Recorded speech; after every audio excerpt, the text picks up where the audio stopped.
Polisi akan segera mengumumkan hasil penyelidikan kematian diplomat muda Terlakban Arya Daru. Tak hanya selesai melakukan uji laboratorium forensik, polisi juga mengungkap sejumlah temuan CCTV hingga ponsel milik Arya Daru yang belum ditemukan. Lantas apakah polisi bisa menemukan motif kematian dari diplomat muda Arya Daru? Kita bahas bersama Kasubit Penmas Polda Metro Jaya, AKBP Reonald Simanjuntak, dan kriminolog Hanifah Hasna. Selamat petang semuanya. Selamat petang, Mbak Cindy. Pak Reonald, kita mau berangkat dulu dari lakban kuning yang ada di kamar korban. Ini sebenarnya lakban kuning yang digunakan juga untuk melilit korban ini asalnya dari mana, Pak? Iya, berdasarkan dari keterangan saksi yang sudah diperiksa oleh tim penyelidik bahwa lakban kuning tersebut berdasarkan keterangan istri korban, saudari MAP, itu dibeli bersama-sama dengan istri korban pada bulan Juni di salah satu toko di Yogyakarta. Dan lakban tersebut juga ada ditinggalkan oleh korban di rumah di Yogyakarta, yang mana nanti akan diserahkan oleh istri korban untuk ditunjukkan pada penyidik bahwa ini identik dengan apa yang ditemukan di TKP. Kemudian bisa kami sampaikan pada kesempatan yang baik ini, lakban kuning itu berdasarkan keterangan yang didapatkan oleh tim penyelidik dari rekan kerja korban dan atasan korban, bahwa lakban kuning tersebut biasa digunakan oleh pegawai-pegawai Kemenlu apabila mendapatkan tugas ke luar negeri. Jadi itu lakban kuning sebagai penanda di mana packing atau barang-barang mereka itu terlihat jelas, Pak, dan karena warnanya mencolok jadi gampang untuk menemukan barang-barang kami pada saat tiba di bandara suatu negara. Demikian, Mbak, untuk lakban kuningnya, Mbak. Oke, Pak Reonald, tapi kalau sisa lakban kuning yang ada yang digunakan atau ada di kamarnya korban itu sisanya memang masih ada di kamar itu ketika ditemukan jenazahnya? Pada saat ditemukan jenazah, ya dalam kondisi sudah tidak bernyawa, kemudian kepala ditutup plastik dan terlilit dengan lakban kuning, ya, dan di situ masih lengket bonggolnya, Mbak, di sebelah kiri leher korban. Bonggol lakban tersebut masih ada di situ. Oke. Pada saat ditemukan. Oke, Pak Reonald, dan juga artinya bisa dipastikan pembelian lakban kuning ini berkaitan dengan tugas kenegaraan atau ia yang akan dinas ke luar negeri pada akhir Juli ini untuk packing? Bila kita sinkronkan atau kita persesuaikan dengan keterangan dari rekan-rekan kerja dan atasan dari korban di Kemenlu, bahwa benar itu lakban digunakan untuk penanda dan packing kalau pegawai Kemenlu berangkat ke luar negeri, Mbak. Temuan ini sudah bisa mengarahkan polisi ke kesimpulan sementara, Pak Reonald? Dalam waktu dekat ini, ya, Mbak, akan digelar rilis besar oleh Direktorat Reserse Kriminal Umum, di mana nanti akan menyampaikan, mengundang seluruh ahli, dan ahli akan menyampaikan semua hasil dari investigasinya, pemeriksaannya, ya, secara scientific crime investigation, ya. Nanti di situ ahli akan menyampaikan temuan dan apa hasil pemeriksaannya. Kemudian nanti dari Direktorat Reserse Kriminal Umum menyimpulkan bahwa fakta yang terjadi adalah ini, seperti itu, Mbak. Oke, kalau Mbak Hanifah melihat dengan temuan soal lakban kuning ini, ya beli kemungkinan besar memang untuk packing, apakah sebenarnya puzzle untuk melengkapi kerangka perkara ini sudah semakin lengkap sebenarnya? Ya, baik. Terima kasih, Mbak Cindy. Jadi terima kasih Pak Ronald sudah menyampaikan bahwa lakban kuning itu ternyata milik dari korban sendiri. Tapi menurut saya bahwa asal benda itu memang penting, tapi justru tidak sepenting dari jejak pemakaiannya. Sebetulnya lakban ini yang menggunakan siapa? Itu yang paling penting sebetulnya. Tapi ketika diketahui ini adalah milik korban, berarti ada kemungkinan ini menjadi sesuatu atau alat yang digunakan korban untuk menutup diri sendiri. Walaupun ada kemungkinan lain ketika seorang pelaku, yaitu pihak yang lain mau melakukan kejahatan, sebelumnya dia akan melakukan sesuatu hal dalam memata-matai atau melihat ya. Kalau dalam kriminologi disebut dengan routine activity theory, bahwa pelaku itu melihat apa saja aktivitasnya, apa saja yang dimilikinya untuk mengaburkan bukti-bukti yang ada. Ketika si pelaku itu mengetahui bagaimana cara melumpuhkan korban dengan barang-barang yang dia miliki, maka kemungkinan untuk mengaburkan perilakunya itu menjadi sangat-sangat mudah. Mbak Hanifah, kalau misalnya, oke, terlepas dari apakah ini ada keterlibatan orang lain apa tidak, tapi kalau misalnya ada, dengan bisa menggunakan barang milik korban, apakah artinya ya bisa jadi seseorang yang menggunakan ini adalah orang yang tahu betul posisi kamar korban dan isinya juga? Iya, dalam kriminologi disebutkan bahwa seorang pelaku itu memang, terutama yang profesional, pasti akan menggunakan cara-cara tertentu, cara-cara khusus untuk mengamati kehidupan sehari-hari korban. Karena dengan mereka mengetahui akan mempermudah bagaimana cara pelaku itu untuk melumpuhkan korban. Jadi demikian ketika dia memiliki barang-barang atau sumber daya yang dimiliki oleh korban ditambah dengan sumber daya yang dimiliki oleh pelaku akan mempermudah bagaimana cara melumpuhkan korban. Oke, selain lakban kuning, Pak Ronald, juga masih ada ponsel milik korban yang hilang. Ini handphone yang hilang ini satu-satunya milik korban kah atau seperti apa? Bagaimana pendeteksian lokasi HP itu sejauh ini, Pak Ronald?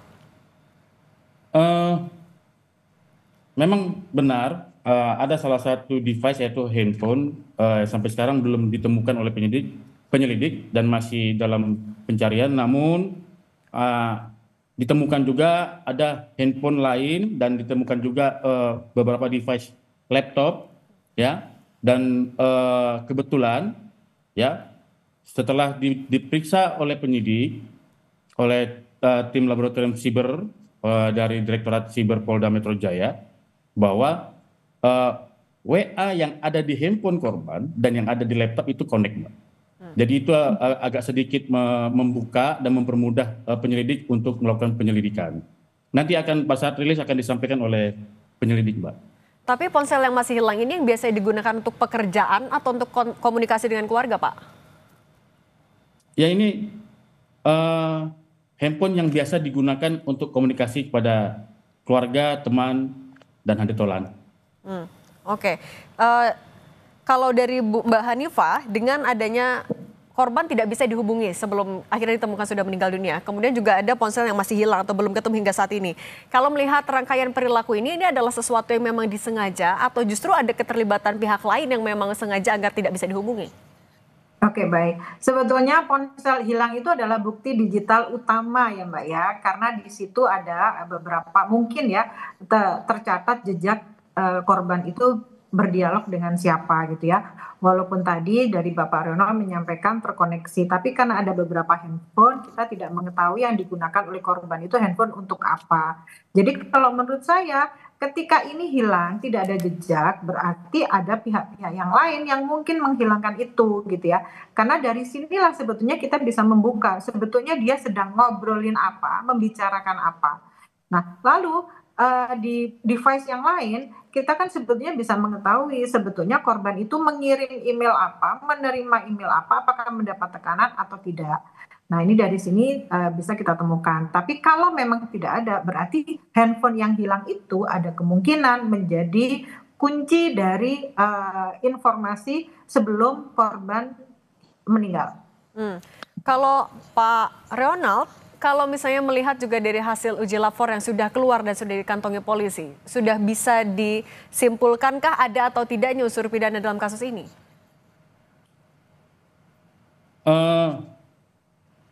Kemarin kita berkoordinasi dengan penyelidik bahwa penyelidik saat ini sedang menyampaikan pada kami hingga pada saat hari ini masih mensinkronkan, kemudian masih persesuaian antara beberapa keterangan alat-alat bukti, ya Mbak ya. Jadi nanti kan kalau dalam satu tindak pidana itu tidak bisa seperti kalau ada satu potongan puzzle saja yang hilang kita belum boleh menyimpulkan. Harus lengkap itu puzzle-nya gambarnya harus lengkap, baru bisa kita menyimpulkan apa yang terjadi, bagaimana terjadi, kenapa itu terjadi, Mbak. Oke, kalau yang dari CCTV juga Pak, kan ia disebutkan meninggalkan tasnya ketika turun dari rooftop. Itu tas yang ditinggalkan sudah ditemukan polisi. Apa isinya Pak? Ya, Bapak kami sampaikan pada hari ini, tas tersebut sebenarnya 1 hari setelah ditemukan korban, tim penyidik langsung mencari dan menemukan tas itu berada di atas di lantai 12 di samping tangga lantai 12. Sudah ditemukan oleh jelas nggak ya?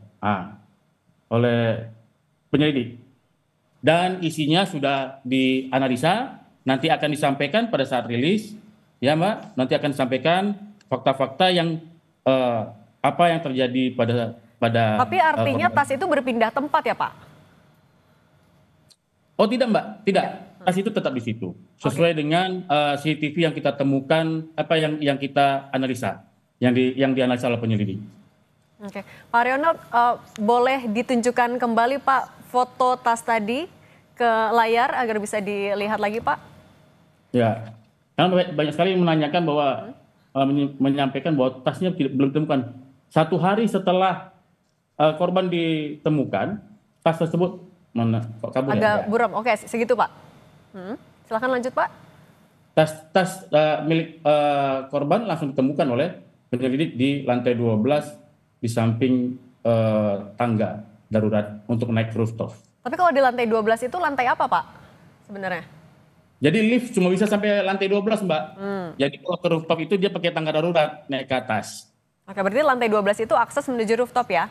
Ya, Oke. betul. Oke, karena kalau Mbak Hanifah membaca tadi, kalau dari korban meninggalkan tas di akses menuju rooftop atau saat turun dari rooftop, apa yang bisa Anda baca dari perilaku ini? Sebetulnya kita melihat bahwa untuk apa dia melakukan aktivitas di rooftop, sebetulnya siapa yang mengarahkan. Makanya dari situ kita perlu mengetahui bagaimana kondisi mental korban dan psikososial korban.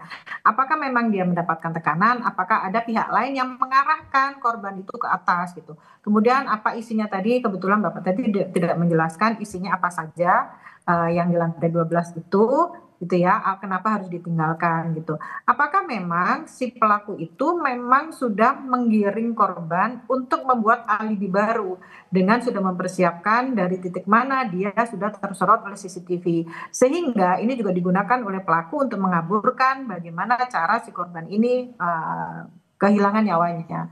Jadi ini masih kabur semua, nunggu dari Bapak Ronald menyampaikan, tetapi dari situ juga bisa kita pelajari kenapa dia sampai ke atas.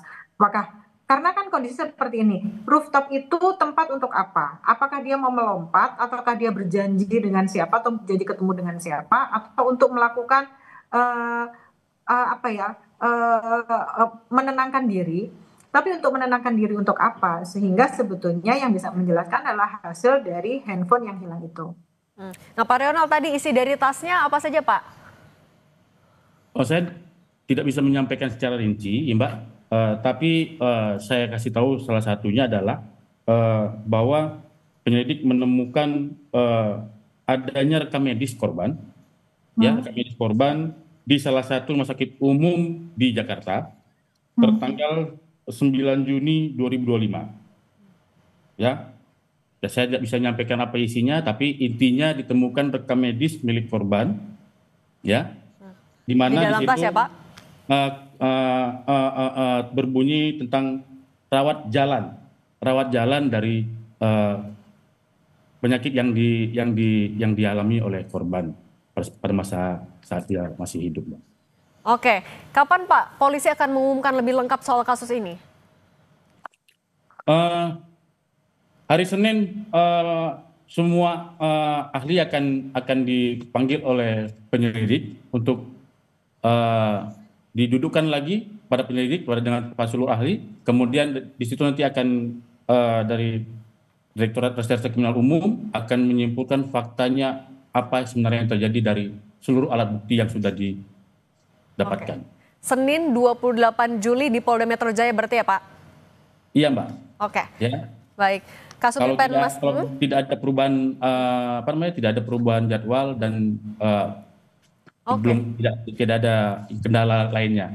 Oke, baik. Kasubit Penmas Polda Metro Jaya AKBP Ronald Simanjuntak dan kriminolog Hanifah Hasya, terima kasih sudah berbagi di Kompas Petang. Sehat selalu semuanya. Terima kasih Mbak Cindy, Pak Ronald, terima kasih.